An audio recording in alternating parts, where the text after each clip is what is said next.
Neil had said, the turn in the game, from basically the second period on was he sees it as being mental. Can mental explain the way that game turned? I think we're all getting mental right now in the sense of it's in everybody's head, but at the end of the day, we have a job to do. We have to play.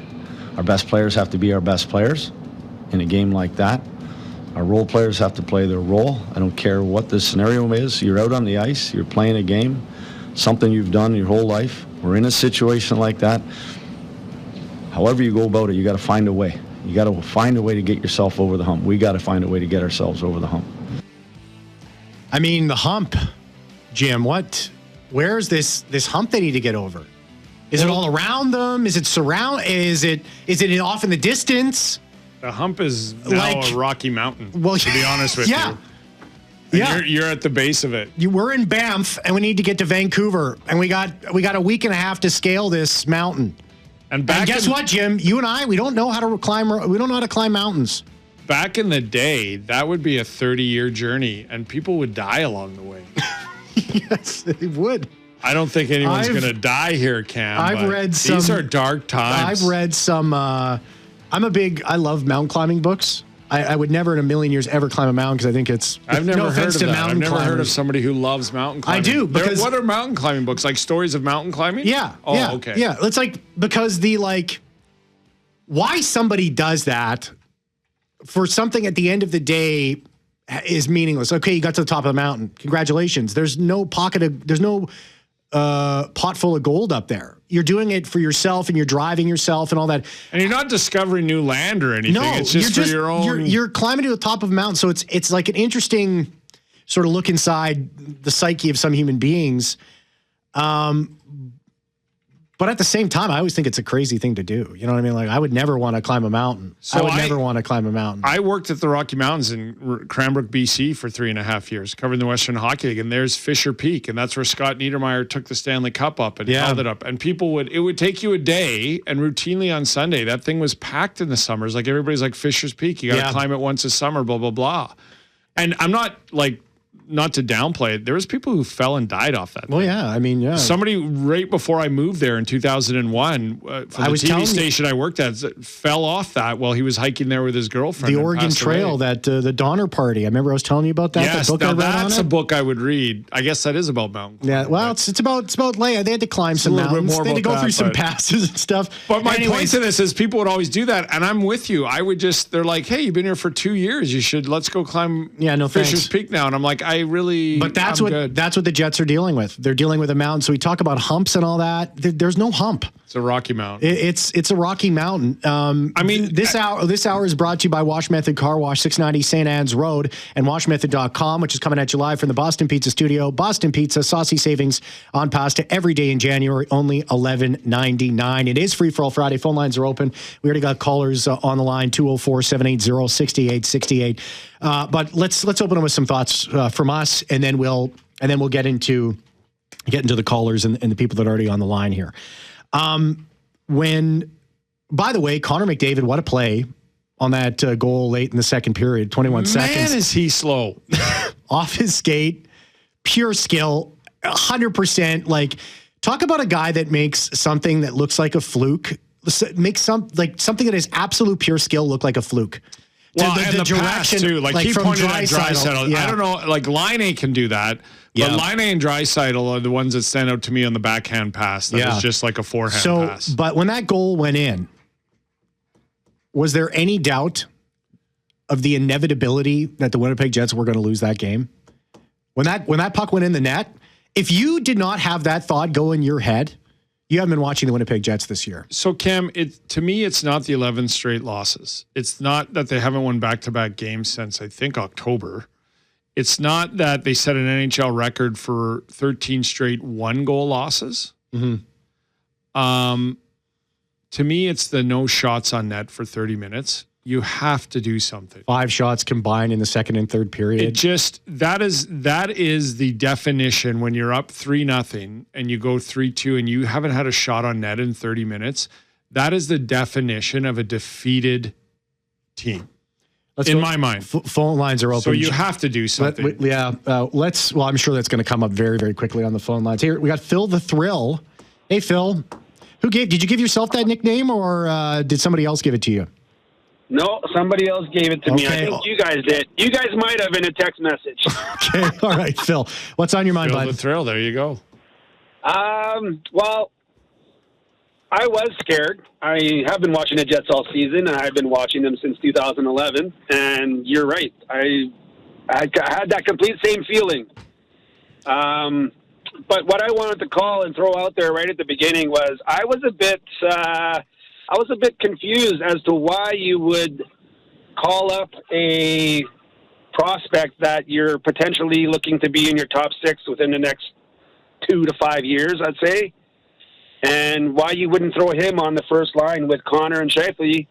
Throw him out there and see if he sticks. Why would you put him on the fourth line? That's his first NHL game. That's why he was on the fourth line. Because the one thing also is the first line is the only thing that has worked all year. Now, they did not have a good game defensively yesterday, they did not. And I'm sure that's going to come up. We got a texter who says McDavid wasn't so fabulous on that goal. Okay. And Connor was so lazy. Yeah, Kyle Connor was not in the. Yeah, defensively, he did not have a good game last night. I'll leave it at that. You're referencing the puck in the skates up to the stick into the back of the net. That's right. Like, it wasn't a snipe or anything, but the play at that speed is what you're referencing. I think that's what that texter was referencing. So you can say it wasn't an absolute out of this world snipe. It was just a great play by a player who moves at a level higher than anyone else. Yeah, and this was something, and Dwayne Gilawaychuk was talking about this on the postgame show. Thanks, Phil. Thanks. I appreciate the phone call. Thanks, Phil. Yeah, I wouldn't have put him up there either. I know what you're saying and stuff. I was happy Zhilkin got called up because I've heard since training camp and the rookie camp is he's having a good year. I'm glad he got the opportunity, what it meant to him, and I have no problem where he played. Now, as Scott O'Neill said, with the penalty kills and the power plays, his time was limited. He wanted to give him more time, but he's going to be in tonight again. And he looked dangerous. Sorry, but on that first goal by Pearson, he was right in front of the net. He was in front of the net. He was battling. I say looked dangerous. He didn't play much. But but that's exactly what I took away from that, though, Jim, is that when Pearson scored, I mean, he was the guy in front of the net, and he was playing tough there. So that's what the Jets need. And I was going back to what I was saying about Dwayne Gilawaychuk in the postgame show yesterday, talking about that goal that McDavid scored with 21 seconds to go in the second period, and about how, listen, all three forwards got caught in the corner. Scheifele, Iafallo, Kyle Connor, right? We talk about the F3. Now, if you're wondering what the F3 is, F3, and when hockey players reference that, and Jim, correct me if I'm wrong here, is not the third guy, and he's the third guy out that stays ahead of the play, above the play that's going on. Three of them went into the corner. The puck goes out. It sparks a 3-on-2, which McDavid ends up scoring, and essentially the Jets unraveled from that point on, even more so. But you can't get caught in these situations. It's just constant. It's just, you know what? Well, here was Arneil's post game about he's right away. He said, like, you do that, and then you're in a 2-on-1 the other way. And he was, as far as I know, Scott, fuming. Yeah, he was. He was angry about it. And again, it's just another mistake. But this is my point, Cam. Like, I said on the podcast today, and I've said all the week, I'm not a big fan at all of doing stuff just to do stuff. I don't mind patience, especially when things are bad, because that's when you can make some mistakes. You need to do something here. There is this festering cloud in that room right now. And Phil the Thrill said it, you said it, everybody's talking about it. I got tweets last night that at the 18-minute mark of the second period, there was no doubt in my mind they were going to lose that game. Yeah. That's when Connor made it 3-2. Yep. That's in the room now. And I'm sorry, they made their bed. They're the ones playing terrible, all that. But those players went in today, those players went in today and sat in meetings and heard what? Okay, guys, well, here we go. This is what LA does. This is blah, blah, blah. The unconscious mind of we're just going to run this out again? Something has to. And professional athletes have to be stronger than this, but there is a limit. And I can't imagine something not happening here. Even if you lose a trade, even if you move out a veteran player, not a core player, but a veteran player, and get a pick for him, and call somebody up from the Moose, I think that would alleviate some of that feeling in that room right now. But I would have a hard time if I was Scott O'Neill and the coaching staff, and they'll do it. Yeah. That's their jobs. But you're not going to convince me the players aren't sitting there going, are we going to do something here? Are we going to try and fix something? Well, or are we just going to run it out again? We've heard this from Scott O'Neill several times. Talk about what we can control, what we can control. They can't control the roster. Scott O'Neill can't control the roster. He can only deal with what he has, right? And so when he's going on the post-game show and he's talking like that about just mental problems, he's like, everybody's got to do their job. Our best players have to do our job. Our role players have to do their job. Because what else does he have to say? Nobody's coming. There's no help. Well, that's what I mean. But you're right, Jim. The way you're reading into this, I think you're dead on. I think you're dead on because we're past sad. We're past angry. We're starting to enter that this is getting a little depressing. I think if they don't make a move and change some things up and just get a different, like Danny Zhilkin walks in there yesterday and the video of him getting a haircut. Yeah, it was good. And he tears up that he gets the call. I think that's why they started so good last night. There's a rookie lap. The only time they played a full 60 minutes was when Nito Niederreiter had his 1,000th game. It was a distraction. It was a change. There's a mindset around this group now. And again, it's not the 1-goal losses. It's not the 11th in a row. It's not that you're in last place after 42 games. It's the no shots for 30 minutes in a National Hockey League game from this group that tells me they need a change because it's festering and getting worse. This feeling, this attitude, they need something to change. I agree. It's like walking into a funeral 11 games in a row. Let's squeeze Jeff on the show. Hey, Jeff, welcome to the show. Thanks for waiting. Hey, sorry. I'm full of egg. You guys talk for long. No problem. No problem. No. What do you eat? Eggs at 12, 18? You can have eggs anytime. Shout out to the Mantle Egg producer. It's a multivitamin coming out of an egg, chicken. At any rate, everybody talks about. I love eggs. Everybody talks about how old this team is and how there's nobody to bring up from the Moose. We haven't developed anybody from the Moose since Pascal Vincent. What kind of responsibility does Heisinger and Morrison have? Like, are they ruining Barlow's career? Yager's, Lambert? No. I'm glad you called in because Danny Zhilkin's a prime example of somebody who's developed. Jeff, I totally get where you're coming from.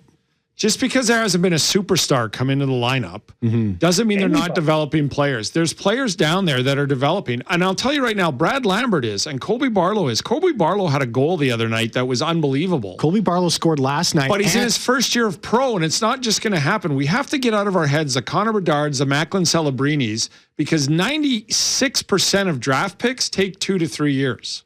Yeah. But you guys yourselves were saying, well, Lambert had his chance and he didn't take advantage. And look at how bad Barlow's doing, only 5 points in how many games? Well, I mean, it's and then we look at how bad the Moose have been doing themselves as a team.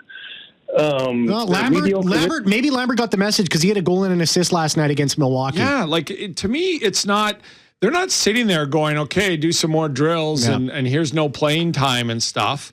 I've covered this Moose organization under Heisinger and them. I covered them when they were terrible. I think they had 7 wins in February, and all they were doing was putting rookies out nonstop because they wanted those rookies to develop. Thanks for the call, Jeff. Appreciate it. But, Jeff, there are players that are developing and just taking some time. And for Brad Lambert, when we talked yesterday about the opportunity, if he was having a good year with the Moose, then he would be in this lineup right now, and I doubt with the situation they're in, he would ever come out of it. But there's also a thing to, you didn't have a good year last year. You've come in, you had 4 games. We were positive with you and sent you down. And then you're not having a good year right now, other than last night, goal and assist, that stuff. It's just take ownership of that. And I'll say, even Josh Morrissey, when he was with the Moose, he didn't look like a high-end prospect until January. It was Christmas time, January, and all of a sudden, one game he would do one thing right that he does good. The next game he'd do another one. The next game he'd do another one. And it was about January into December where all of a sudden all those things that he does well came together in game after game after game. I look, there's not a bona fide saver here, but there's development happening, and Zhilkin's one of them. It's fair to question it, to call out the organization, the fact that there was not somebody that they could slot into the top 6. mean, the fact that it's taken this long, I think, is fair criticism for the and they organization. said that themselves. Kevin said, we were banking on a couple guys being ready this season, and they weren't, so we went out and signed some veterans. So, and I know that there's some injuries. I know that there's been some context added to it, but the fact of the matter is that there was nobody ready to step into this top 6, and they're paying the price for it. Call the Boston Pizza Jets at Noon hotline, open 24/7, 204-780-6800.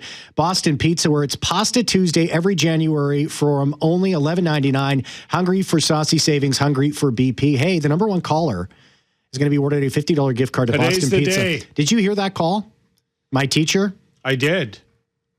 I got it. Whenever a teacher calls in, I'm like, oh, what did I say? My grade 8 teacher. Am I speaking correctly? My grade 8 teacher, I won't tell you the name, but a teacher I had in grade 8.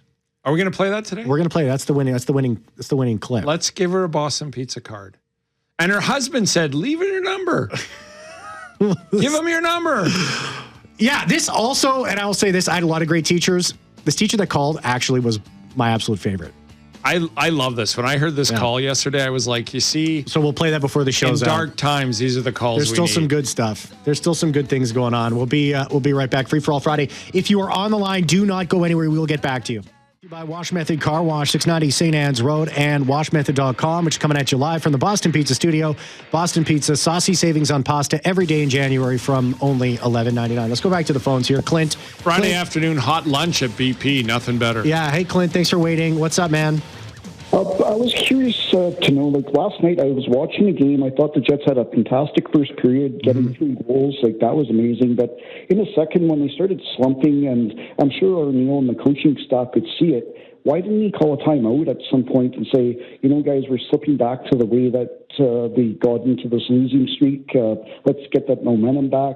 Why didn't he do something to try to motivate them instead of just letting them slide through the whole second period? And didn't look like he really did that much to remedy any situation. Oh, I know it might not look like that, but trust me, TV timeouts, guys on the bench while the game's going on. Scott O'Neill is all over this to the point where I think, as he literally said, it's driving him a little mental. Yeah. Timeouts are safe for key moments in a game, like when you need a goal with 30 seconds left and stuff. I'm not a big, unless you're getting your doors blown off, like in Edmonton when it was 4-0 real quick in the first, then you call a timeout. But in that case, when you're up 3-1 and it's just starting to slip a bit, I think you're just doing the reminders, and you have a TV timeout, 3 of them in a period too, to gather the guys in and say, look, this is what's going on. So I'm not upset he didn't spend a timeout. Anything else, Clint?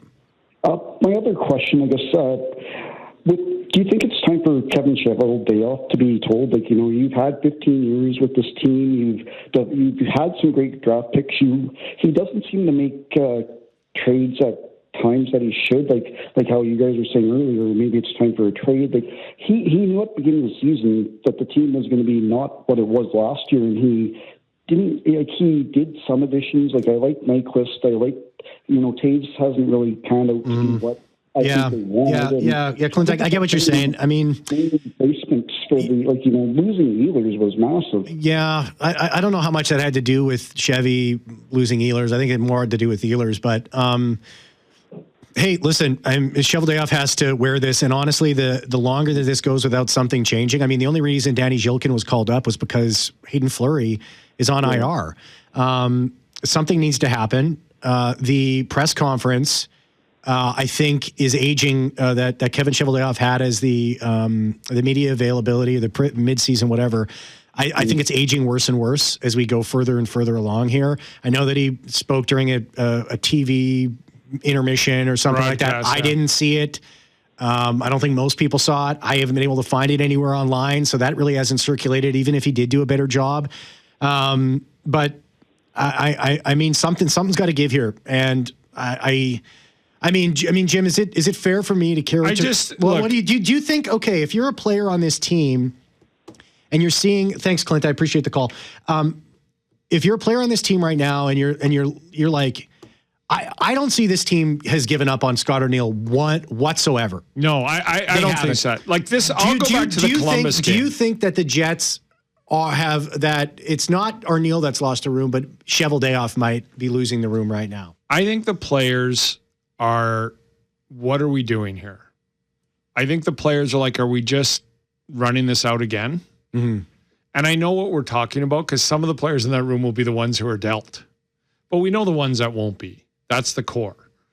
Like Niederreiter last night, his body language, and he was on the post game and you know said the good things. And I really, really, really like Niederreiter on and off the ice. He is having a terrible season, but his career and everything indicates that he's still a. But that being said, his body language is like, this is torturous. And the mistakes and the looking and the penalty he took and then coming out of the box. And then, you know, when they got scored on and stuff, it's just, there's a mindset that sets in. And it's not, I'm stating the obvious. There's a mindset that sets in when you're in hard times. It's not the hard times. It's the relentlessness of it. It's the continuation of it. And that's why, like I said, I'm not a big proponent of making change to change. If they were 7 points out and they had 4 games behind them, I'd be like, well, this is the team and they got to fix it in the offseason stuff. This has reached a point from what I'm seeing. When you have a team like this that has a 3-1 lead and in the exact same game doesn't even get a shot on net for that long, is defeated. I don't think they've given up on the coach because this isn't the Columbus game with Claude Noel where it just looked like these players are literally just not playing, not even trying because and the coach was changed. This is different. But I can't imagine what a meeting is today. Here we go. This is what LA does. You power play guys come in here, blah, blah, blah. The meeting's over. Okay, you guys got any questions? You're not telling me the Scheifeleys, the Morriseys, the Lowrys don't go, have you talked to Kevin? Are we're going to do this again tonight? And I don't mean today on a game day, but I mean in the last week. Yeah. And you don't think every one of those players didn't listen to that press conference? Yep. And I don't mean live. They were on the bike or whatever after practice. But you don't think they didn't go back and text each other and go, what did Kevin say? Like, does he feel, is he upset? Is it like, and I don't know if Kevin goes in the room or not. I don't know. He says he does and Arneil's there. But Arneil himself last night, like think of, if some people want the coaches fired, I think of them coming into work today and having their pre-meeting before the meeting with the players and going, okay, guys, we got to. Now, they're in it, right? So they're more positive than we are. But this is becoming defeating. Well, and when you don't get shots on net like that, to me, that's about like make a change. Here's why it's so defeating. The Jets have only won 3 times in the last 23 games. The Jets have lost 9 of their last 11 by a single goal, with the other 2 losses coming after their opponent added an insurance marker only in the final 5 minutes. One of those was an empty goal against the Oilers previously. Zach Hyman scored it. The Jets have now lost 13 straight games decided by 1 goal, establishing an NHL record. Here was Arneil's response to find. Shocked. Not shocked. I knew the stat already. Not that I had to read it on the TV. Shocked because last year and the year before, I think we were 1-2 in the league in 1-goal games. That's the shock for me. So falls on me, falls on our group. Like that's what the NHL is. The teams that win those 1-goal games are the ones that play in the playoffs. It's plain and simple. You can't win in this league if you don't win. You stay in the 1-goal games. First of all, stay in them. Don't let it become 2 or 3. But the other side of it is find a way to come out on the right side of it with 2 points. That was Scott Arneil's response. Let's go back to the phones here. Let's bring Bob on the show. Hey, Bob, thanks for waiting. What's up? Hi. You know what? Last night's game, and I watched most of it, they had 5 shots in the last 2 periods. Correct. And that just about sums it up, right? I listened to a little bit of Cheval Day off the other day. I didn't listen to all of them. And all I heard was blah, blah, blah, blah, blah, blah, blah, blah, blah. The same BS that I've been hearing for months. Like I called months ago, right? And I said that this team wasn't going nowhere, and everybody laughed at me. And that's what you got now. You know, it's one thing to lose, right, when you got a whole bunch of new kids that are working their ass off and trying hard and making rookie mistakes. But you have a team that was the best in the league this year, and everybody says, oh, you know, Ehlers left. You know what? One player cannot fix the problem that's with. Well, I'm glad, Bob. I'm glad you added that at the end there, because anybody who wants to say this is all just Ehlers leaving hasn't been watching this team, hasn't been watching them perform. I mean, it's such a cop out to say, oh, it's Ehlers and yeah, do the Jets wish they had a 65-point player in their top 6 right now? Desperately. But it does not explain what else is going on. But here. also to Kevin, like the one thing Kevin Cheveldayoff did say is I didn't foresee us going from 4th and scoring to 22nd. I didn't foresee us abandoning our defensive structure that has gotten us to where we are the past 3 years. And that's my point. Nobody did. Yeah. Nobody did. And it's funny because you see the same thing in this skid that, in every game. Like it's the same thing. Like last night, like that first period was probably one of the better periods that they've played. You're up 3-1. And then you don't show up for the rest of the game. So here's the question, Bob. Thanks, Bob. I appreciate it. I'm not trying to alleviate the coaching staff or Kevin Cheveldayoff, but when you see that first period last night, when you see the Minnesota game, do you not go like, can you understand maybe why he's like, well, maybe I don't need to fix this? And then it just falls off again. And I'm at the point where you do. You got to do something, even though it won't get fixed. You have to do something to save that team. These players cannot go another 2 months like this. And I know it's on the players. I'm the first one to say that. Yeah. But you can't keep running it out without some kind of change. Something's got to change. Something's going to change. But to what Bob said, it's those pockets of games where you're like, are we okay? Are we back? Are we doing this? Everybody, the Washington game was like, and I said at the time, that's their best game, but I need to see it again. And then they have another bad start, and then the last 2 periods, they can't come back and win, but they look like themselves. Therein lies the problem, right? Mm-hmm. If they were just terrible, you'd be like, we got to gut this. But they have those first periods like last night.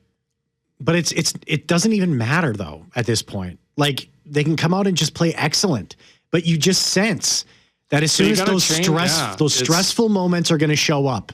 We're not quote. The stressful moments in a game we do not handle well. And that's what he was referencing about that stat about 1-goal games. What happened to this team? Roger, welcome to the show. Hi, guys. Just want to make a couple of comments, and I can see where the demise kind of started when you were talking about, and I think somebody mentioned earlier about the McDavid goal. If you watch the replay, just before the pass was made, Kyle Connor and Connor McDavid were parallel to each other at the blue line. Kyle Connor coasted in, Connor McDavid skated in. That's when he got the pass and he got ahead. And I think if you look at their third periods over the last few games, this has been their habit. They stop skating. And the other teams just outskate them in our end, and they get control of the puck and control of the play. Yeah, Roger, that was the reason why Scott O'Neill was so ticked off about that, was because who was on the ice. And Dwayne Gilowaychuk said this on the postgame show about that specific play. And he says, you have to do absolutely everything. If you turn the puck over in that corner, in that moment, knowing what's going on, you have to do absolutely everything you possibly can to get back up that ice and stop that from happening. And the guys on that ice, they didn't do that. And that is why he was so upset about that play, and he had every right to be. And backtrack to the game in Edmonton when they got their doors blown off. Kyle Connor was on the post-game show, and he's like, you got to want the puck. You got to want to get it back. You got to want to get up and down the ice. So he knows, right? And therein lies the frustration for the coach. They know, and yet this happens. What else you got to say, Roger? Something that they're doing in the third period. And everybody jumping on Jonathan Toews. Jonathan Toews, I've noticed in the last few games, his game has picked up dramatically. And if he was the only problem on the Jets, I would say it was a failed experiment. But he is still out there at his age, trying. He's been playing his heart out. And it seems like a lot of other guys need to pick up on that. Thanks for the call, Roger. Appreciate the call. Thanks, Roger. Yeah, 204-780-6860. Let's go to Richard. Sorry. Hey, Richard. Yeah, gentlemen, I'm really upset. I heard something the other day on TV, and I want your response to it. I was watching YouTube, and the name of the program was called Inside the Crease. Now, do you know a player named Mike Commodore? Yes. Have you heard of him? Okay, Mike Commodore used to play for the Columbus Blue Jackets when Scott Arniel was there. I think he played for Detroit too, but yes, yeah. Okay, so here's what Mike Commodore said about Scott Arniel. He said he's a scumbag. He screams, he yells, he lost the room, and he says right now he says he's never won a damn thing. And then he had the bloody gall to say all of the Jets' problems are on Scott Arniel. I was so annoyed, you guys. I wanted to just kick the TV set in. Like, where does this guy get off that he knows everything about Scott Arniel and the Jets? Well, so just some context here, and I've seen this. It was a couple of, when Scott Arniel was hired here, Mike Commodore went off as well. Oh, did he? Mike, so even when Scott Arniel was hired here, he said he's learned a lot from the last time he was a head coach, and I see that as well. I know Scott Arniel, he's not a scumbag. I've been around him as a Moose coach. I've been around him as even when he was coaching Washington and stuff, and I've been around him now that he's back with the Jets. He's far from this. And I'm not trying to downplay Mike Commodore. Mike Commodore had a bad experience with Scott Arniel because I think Scott Arniel had his first head coaching job and felt like he had to lay the hammer down and do all this. And this is a player who had a bad experience with him. Yeah, the other thing, gentlemen. That's all I chalk it up to. Richard, we have to go, but call back next Friday, and we'll see how things go. You might have a chance to call back on Monday. So thanks for the call, Richard. 204-780-6868. Call the Boston Pizza Jets and Noon hotline. Open 24/7, 204-780-6800. Boston Pizza, where it's Pasta Tuesday every day this January from only $11.99. Hungry for saucy savings, hungry for BP. The number one caller will be awarded a $50 gift card to Boston Pizza. I like the fact he was upset about what you disparaged our coach. Well, Mike Commodore called him names. Mike Commodore has kept himself relevant by making some pretty salacious comments. I'm not saying they're untrue. I have no doubt he had a bad experience under Scott Arniel. It doesn't mean that's who he is. Yeah, he's gone off of Mike Babcock, and this is just what Mike Commodore does. I wasn't there. I can't say if it's true or not, but this is just what he's been like I said, I have no doubt he had a bad experience under Scott Arniel, but that does not mean that's who Scott is. Grade 8 English teacher have to say to me. We'll be right back. Cam, keep your shirt on. It's grade 8. On the show today, you can call the Boston Pizza Jets and Noon hotline, open 24/7, 204-780-6800. Boston Pizza, where it's Pasta Tuesday every day this January from only $11.99. Hungry for saucy savings, hungry for BP. This was the call I got from my grade 8 teacher. And you can say you because she called the show, but she did not say hi, Jim. No, she didn't. She was like, "Hi, Cam. It's Miss Bell calling. I'm driving up to the lake right now with my husband. We're listening to your show, and I just want to say that I have to give you an A+ with your King Midas reference to ancient Greek mythology. I was very excited that you're referencing your grade 8 ELA Greek mythology unit. That made me very proud. Great to hear you. I always get a smile on my face when you're on the radio, and I hope you're doing well." Okay, thanks, Miss Bell. You know what the thing is when I was making that King Midas? Thank you, Miss Bell. When I was making, her name is Joe, by the way, but... No. But I have to call your teacher by her first name. How dare you? But actually, I was thinking about when I was talking about King Midas yesterday on the show, and if you want to hear what that was about, just go back in the audio vault. I was actually thinking about that exact unit in school, and it's so funny that she called in that moment. I'm a big Greek. I love Greek mythology and stories and religions and all that. That's I like think a fascination in the of mine. dark times of this week, that is the best call we ever had. It put a smile. Your teacher is proud of you. It put a smile on my face. Her husband obviously likes you because they were listening on the way. They could have been listening to Motley Crue. They could have been listening to. They were listening to their student. That's awesome. Let's squeeze Ted on the show. We got about 30 seconds here. Hey, Ted, thanks for waiting. What's on your mind? Hey, guys. It's a free-for-all Friday, which usually means it's open thinking, out-of-the-box thinking. Correct. Free-for-all. I think the question and the answer for the Jets. We know we need a change. We need a spark. What one goal by what one player could make that spark? I'm going to say it's not Scheifele, it's not Connor, it's not Perfetti. But if you got a goal from Stanley when he was on the power play, on the forward line of the number one power play, the fans would go berserk. The bench would go berserk. It would be the thing like when he rang that post, the crowd was jumping for like 3 minutes after that. But I'll say this, Ted. Thanks, Ted. I appreciate the call. Really if do. Nito Niederreiter or if Nemestikov comes back in tonight or Zhilkin can get a goal, it might just get a win. 11 points out of a playoff spot. Kings, 5 o'clock pregame show. Puck drop at 7. They lost their games in hand. I'm going to open the phones on the Jim Toth show. We're going to revisit the situation in Minneapolis, get an update, and then I'll take more of your calls on a free-for-all Friday heading into tonight's game if you want. 780-6868. Thank you very much, Forte, for producing the show. That's it for me. Back same time on Monday. See ya.